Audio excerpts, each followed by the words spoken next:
Back again to NG con academy students. और अभी जो हम करेंगे वो है पोस्ट रेडिएशन का टॉपिक, जिसको मैंने दो चीज़ों में डिवाइड किया है। एक हमारे पास मास स्पेक्ट्रोग्राफ है और दूसरा डिटेक्शन ऑफ रेडिएशंस का टॉपिक है। जिस तरह की हमारी पॉलिसी है कि हमने कोई चीज़ शक की बुनियाद पे नहीं छोड़नी, तो क्योंकि रेडिएशन का टॉपिक आया हुआ है तो इस वजह से हम ये उससे रिलेटेड टॉपिक्स लाजमी करेंगे। तो सबसे पहले हम यहाँ पे देख लेते हैं मास स्पेक्ट्रोग्राफ को या मास स्पेक्ट्रोग्राफी को। मास स्पेक्ट्रोग्राफी बेसिकली जो है ना चीज़, वो क्या है कि सेपरेशन ऑफ डिफरेंट एटम्स या molecules on the basis of their mass. लेकिन हम क्या करते हैं कि हमने, क्योंकि रेडिएशंस हैं, तो हम यहाँ पे लिख लेंगे separation of different radiations on the basis of their charge to mass ratio. ठीक है, तो ये है बेसिकली क्या मास स्पेक्ट्रोग्राफ, के हम चार्ज टू मास रेशो की बुनियाद पे रेडिएशंस को सेपरेट करते हैं। थोड़ा सा अपरेटस को देख लेते हैं कि अपरेटस किस तरह से है। तो अपरेटस में क्या होता है कि एक हमारे पास होती है सोर्स, यहां पर आ गई हमारी सोर्स। इस सोर्स से रेडिएशंस निकलती हैं और उनको हम पास करते हैं मैग्नेटिक फील्ड में से। ठीक है, ऐसे हमने उनको पास किया मैग्नेटिक फील्ड में। अब क्या होगा स्टूडेंट्स कि जब रेडिएशंस आएंगी तो यहां पर हमने लगाया होता है एक डिटेक्टर। ठीक है, ये डिटेक्टर है। अब डिटेक्टर क्या करता है कि इधर भी डिटेक्टर है, नीचे भी डिटेक्टर है, हमने इस तरह से डिटेक्टर लगाया हुआ है। बल्कि इसको थोड़ा सा चेंज करके इस तरह से बना देते हैं कि इसको सेंटर में कर देते हैं और यहाँ ऊपर और नीचे डिटेक्टर लगा देते हैं। ऐसे करके हमारे पास एक मैकेनिज्म बना हुआ है। अब क्या होता है कि इसमें से निकलती हैं रेडिएशंस। ठीक है, यहाँ से निकली जी रेडिएशन और हमने देखा कि कोई रेडिएशन जो है वो सीधी चली गई। फिर हमने देखा कि कुछ रेडिएशंस जो हैं उन्होंने बेंड किया, और किस तरह से बेंड किया, वो आई और उन्होंने इस तरह करके बेंड किया। फिर हम मज़ीद देखते हैं कि कुछ रेडिएशंस और आई और उन्होंने इस तरह करके छोटे पाथ में बेंड लिया। ठीक है, तो जब रेडिएशंस इसमें से गुजरती हैं तो वो क्या करती हैं, बेंड करती हैं। अब इसमें कुछ प्रोसेसेस हो रहे हैं, वो हमें देखने की ज़रूरत है। सबसे पहली चीज़ कि हम इलेक्ट्रिकल एनर्जी देके रेडिएशंस की काइनेटिक एनर्जी को इंक्रीज करते हैं। यहां पर हमने इलेक्ट्रिकल एनर्जी के जरिए काइनेटिक एनर्जी बनाई थी, तो इसलिए लिखा जा सकता है कि electrical energy V e is equal to half m v square. ठीक है, ये चीज हम पहले इलेक्ट्रोमैग्नेटिज्म वाले टॉपिक में डिस्कस भी डिटेल से कर चुके हैं।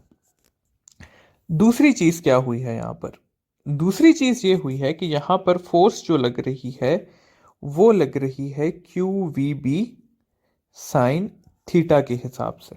ठीक है, कि जब कोई चार्ज पार्टिकल मैग्नेटिक फील्ड में से पास होगा तो उसके ऊपर क्या लगेगी, फोर्स लगेगी। और इस सब के बाद जो आखिरी चीज आ जाती है वो हमारे पास आता है चार्ज टू मास रेशो। ठीक है, जो कि आज का हमारा मेन चीज भी है कि charge to mass ratio equal होता है v square over sorry 2v is divided by b square r square. इसमें ये जो v है ये हमारे पास अप्लाइड पोटेंशियल डिफरेंस है, ये जो b है ये है मैग्नेटिक फील्ड जो हमने अप्लाई की भी है, और ये जो r है ये है रेडियस, ये वाला जो रेडियस है या ये वाला जो रेडियस है। ठीक है, तो ये है रेडियस। अब अगर इस इक्वेशन को हम ज़रा गौर से देखें तो हमें यह पता चलेगा कि E बाय एम जो है वो इनवर्सली प्रोपोर्शनल है आर स्क्वेयर के। इसका मतलब है कि जिसका E बाय एम रेशो ज़्यादा होगा उसका रेडियस कम होगा। ठीक है, यानी कि जिसका E बाय एम कम होगा वो छोटे, जिसका E बाय एम ज़्यादा होगा वो छोटे सर्कल में घूमेगा, और जिसका E बाय एम कम होगा वो बड़े सर्कल में घूमेगा। ठीक है, ऐसे करके अब हम ये देख लेते हैं कि E बाय एम का ताल्लुक किस के साथ किस तरह से है। तो तीन चीजें जो हमने पढ़ी हैं, अल्फा रे, बीटा रे और गैमा रे, उनके रेडियसेस और उनकी जो E बाय एम है उसको थोड़ा सा डिस्कस कर लेते हैं। सबसे पहले बात करते हैं अल्फा रे की। ठीक है, तो अल्फा रे का जो मैस है वो है अप्रोक्सीमेटली 2 यूनिटी मैस, क्योंकि उसके अंदर 4 यूनिटी मैस, क्योंकि उसके अंदर 2 प्रोटॉन्स हैं और 2 न्यूट्रॉन्स हैं। और चार्ज उसके पास कितना है? चार्ज है उसके पास 2 चार्ज ऑफ इलेक्ट्रॉन या प्रोटॉन, +2 चार्ज है ना उसके ऊपर।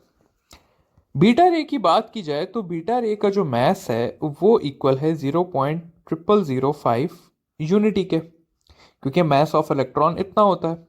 और अगर उसके चार्ज की बात की जाए तो चार्ज है उसका 1 चार्ज ऑफ इलेक्ट्रॉन। गैमा रे की बात की जाए तो स्टूडेंट्स गैमा रे के पास मैस भी 0 है और उसके पास चार्ज भी 0 है। ठीक है, अब हम फाइंड कर लेते हैं E बाय एम रेशो तीनों की। तो अगर E बाय एम रेशो हम फाइंड करें सबसे पहले गैमा रे की, तो वो बनती है 2/4, जिसका आंसर आ जाता है 1/2। ठीक है, या 0.5। अगर बीटा रे की बात करें तो बीटा रे का चार्ज टू मास रेशो आ जाता है 1/0.0005, जिसका आंसर आ जाता है 2000।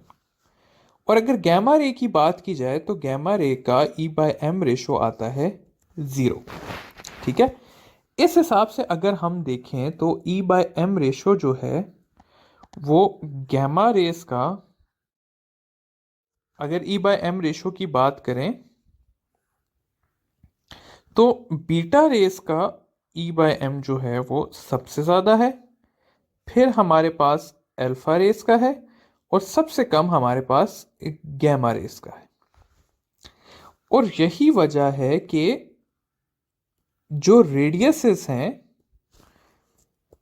वो बीटा रे का रेडियस जो है वो सबसे कम होगा, फिर अल्फा रे का होगा और फिर गैमा रे का होगा, जो कि स्ट्रेट लाइन में जाएगी।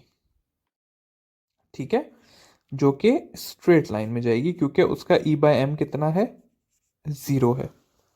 तो अगर हम अपनी पिछली डायग्राम के बारे में बात करें, ठीक है, तो पिछली डायग्राम में जो सबसे कम रेडियस वाला था वो था ये, तो ये होगी बीटा रे।